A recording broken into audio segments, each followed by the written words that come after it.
Most bad decisions don't feel stupid in the moment. They feel urgent. That's not coincidence. When someone rushes you, they're not speeding up time, they're shrinking your thinking. Your brain is wired to escape discomfort fast. So when pressure appears, it looks for the quickest exit, not the best one. That's why rushed decisions feel obvious, clean, certain, necessary. But what's really happening is this. Your brain stops evaluating and starts complying. Logic goes quiet, emotion takes the wheel. And by the time you realize you had options, the decision's already been made. This is how manipulation starts. Not with force, with urgency. And once urgency appears, the brain itself starts to change. Your brain doesn't think faster under pressure, it thinks simpler. When time feels limited, the brain switches modes. It stops analyzing and starts conserving energy. The area responsible for reasoning steps back. The area responsible for survival steps forward. That's why details fade, alternatives disappear, and the loudest option feels like the right one. Under time pressure, the brain isn't asking, "Is this true?" It's asking, "Can I end this feeling?" So decisions get made for relief, not accuracy. This isn't a flaw. It's a shortcut. And shortcuts are exactly what manipulation depends on. That shift is what allows urgency to shut logic down completely. Urgency doesn't convince you, it disables you. The moment something feels urgent, your brain reprioritizes. Speed becomes more important than accuracy. Logical thinking requires time. Urgency removes it. So instead of weighing evidence, your brain looks for signals, tone, confidence, familiarity.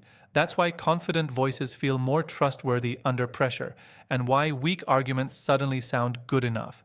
This is the switch manipulators rely on, not persuasion, limitation. They don't need to change your mind, they just need to shorten the window where you can think. Once logic shuts down, compliance feels like clarity, and that's the mistake. And when logic goes quiet, something else fills the gap. Your brain is biased towards certainty, not truth. When someone sounds confident, your brain relaxes. It assumes the thinking has already been done.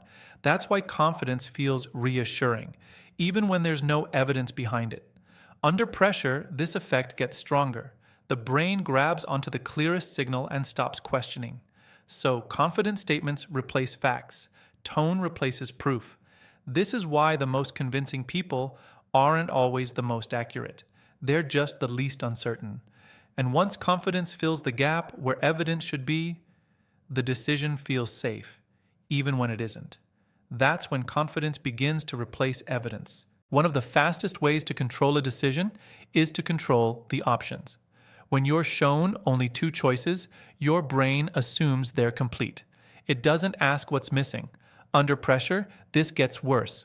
The brain prefers closure over exploration. So a false choice feels real. Yes or no, now or never. What disappears is the third option. Delay, reframe, walk away. But when alternatives are hidden, urgency fills the space, and the limited options feel inevitable. That's the illusion.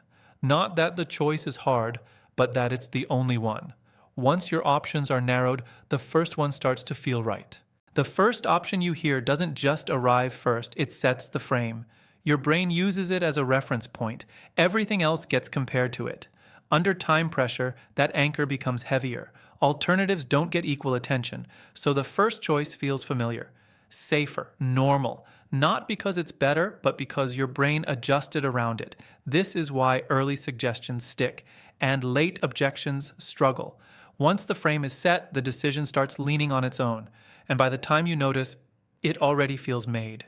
And when that choice feels set, emotion is what locks it in. Guilt doesn't argue with you, it pressures you.